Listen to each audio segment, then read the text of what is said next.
देखिए ये बड़ी बदकिस्मती की बात थी और पहले अफगानिस्तान भी एक्टिव था और है।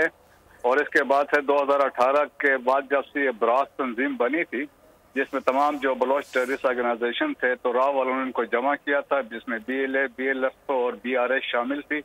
और उनको फिर मोस्टली ये शिफ्ट हुए थे तो सिस्तान बलोचिस्तान में, और स्पेशली जब वहाँ पे एक CPEC की डेवलपमेंट हो रही थी, गवादर की डेवलपमेंट हो रही थी, तो सब्सिक्वेंटली हमने देखा कि वहाँ से ईरानियन सॉइल भी यूज होता रहा और होता रहा है, पास में भी था और अब भी हो रहा है। और फिर वहाँ से एक्टिविटीज हमने देखी, जायदान में इंडियन कौंसलेट भी इस्तेमाल हो रहा था और चाबहार में कुलभूषण यादव वहाँ से ऑपरेट कर रहा था।